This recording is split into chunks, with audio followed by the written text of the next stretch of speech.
You go into prison if you keep it up. I don't wish it on him, you know what I'm saying? I don't wish it on him. And I love him through it. Whatever he going through, I love him through it. And I can't say he a great kid enough, but the media don't talk enough about the good part. Thing that he does. A public plea, a father's frustration, and a dire prediction. In that moment, rapper and actor T.I. moved beyond the jokes and the fame to issue one of the most stark warnings a parent can give. His son, King Harris, is on a path that T.I. believes leads directly to incarceration. This isn't just about clashing personalities. It's about a young man's life choices and the veteran who sees the catastrophic endgame. We begin our report with T.I.'s raw and emotional reasoning, as he reveals the core conflict that fuels this public family drama. I have a little issues right now. They're my twin. And you like, bro, I've done everything I possibly can. But something like my grandma used to say, boy, you don't know how bad somebody's head hurt until you bump your own. You dig what I'm saying? And so you like, he gonna have to find this out. I've told him, the same road that he's doing, I've been down there. I'm trying to tell him to keep him from going down there. I honestly ain't been down the road he was going down, because I've never had access to millions of dollars. Right, yeah. Just can't. But at the same time, I understand that he don't want to be. At the heart of this conflict is a son's desperate desire for autonomy. King Harris wants to be judged on his own merits, to build his own legacy separate from the colossal shadow of his famous father. T.I. understands this drive but sees the methods his son is using as self-destructive. He acknowledges that King rejects his guidance, viewing it as an unwanted lecture. This generational clash of perspectives, the seasoned wisdom of experience versus the fiery independence of youth, creates a dangerous impasse. T.I. tries to impart a hard truth: in the real world, your name will always be part of the equation, and fighting that reality is a battle you cannot win. Never have that, son. No. You'll never have that. Because you know your dad and your mom? You can't give it back. No. You were born with it. You can't give it back. You may as well embrace it. We can't help who we're born to. Exactly.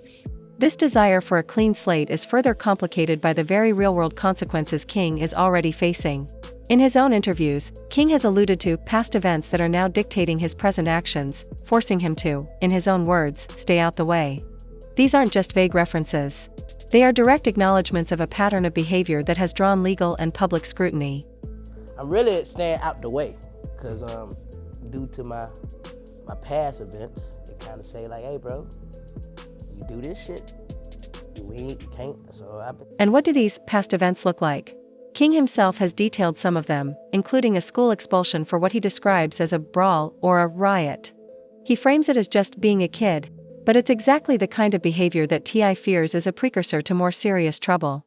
This incident, and others like the now infamous Waffle House confrontation, showcase a young man who operates on a code of principle that often escalates, rather than diffuses, conflict. I didn't think you would go leave out that order for that one that you ordered outside at the Waffle House. The man threw my food on the ground. Hey man, but you hadn't even bought it yet. I did buy it. I bought it, gave it to me, cooked wrong. It had pickles on top.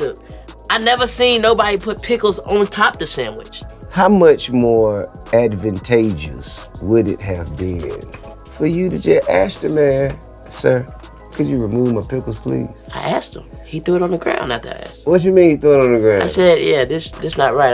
I asked for no pickles. Can you redo it for me? We ain't gotta redo it. Whoa, what you mean? I paid for it. Wham, throw it on the ground. Okay, well, can I have my money back? I go to another Waffle House. Yeah, see, in the moment, I'm thinking a nigga just threw my food on the ground. That's Waffle House food, man. It's principle, though. It's principle. Man, I feel you, man, but this man working at Waffle House. This standing on business mentality has not gone unnoticed by the public.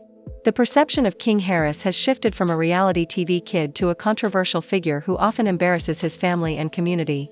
This was crystallized when a caller to the popular radio show, The Breakfast Club, awarded him the title of Donkey of the Day, a public shaming that underscores the wider criticism he faces. I want to Donkey of the Day to this T.I.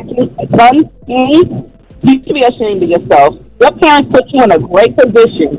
Donkey. Straight up donkey. You're acting like a fool. Sit down. Please. Oh, you want to give, you said to T.I., son?